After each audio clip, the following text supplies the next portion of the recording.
நம்மால ஒருத்தர் வந்து ஒரு கிணறு வாங்கியிருந்தாரு. கிணறு வாங்கியிருந்தவர் வந்து மறுநாள் கடத்தெரு வழியா நடந்து போய்க்கிருந்தாரு. அப்போ அந்த கிணற வித்தவர் இருக்கார்ல, அவரு வந்தாரு. "உங்கட்ட ஒரு விஷயம் சொல்லணும்னு நெனச்சேன். மறந்துட்டேன். இன்னைக்கு நேரா பார்த்துட்டேன்னு சொல்லிர்றேன்னாரு." என்னன்னு கேட்கும்போது என்ன சொன்னாருன்னா, "உங்களுக்கு நான் கிணற மட்டும் தான் வித்திருக்கேன்.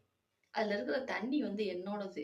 சரியா? அந்த தண்ணிய நீங்க யூஸ் பண்ணணும்னு நெனச்சீங்கன்னா, எனக்கு மாசம் மாசம் அதுக்கு நீங்க பணத்த குடுத்துறணும்." அப்படின்னு சொல்லி சொன்னாரு. நம்மாளு எப்படி ரொம்ப விவரமானவரு. அவரு ஒரு பதில் சொன்னாரு பாருங்க. அவரு என்ன சொன்னாருன்னா, "சரி, இப்போ வந்து நான் கிணறு மட்டும் தான் வாங்கியிருக்கேன். அந்த உள்ள இருக்கிற தண்ணி வந்து உங்களுது. எனக்கு சொந்தமான இடத்துல உங்க தண்ணி இருக்கு. இப்போ அந்த தண்ணி எல்லாம் காலி பண்ணிட்டு எனக்கு வெறும் கிணறா குடுத்துருங்க. அப்படி இல்லைன்னா, அந்த தண்ணி வந்து என் கிணத்துல இருக்கிறதுக்கு எனக்கு மாசம் மாசம் வாடகை குடுத்துருங்கன்னாரு." அவன யார்ட்ட அப்படின்னாரு பார்க்கணும். அது மாரி "வல்லவனுக்கு வல்லையம் வந்து வையகத்திலே உண்டுன்னு" சொல்லுவாங்கல்ல, அது மாரி. இவர் வந்து ஏமாத்தணும்னு நெனச்சாரு. இவர் அதுக்கு ஒரு பதில் குடுத்தாரு பாருங்க. அதுதான் சூப்பரு.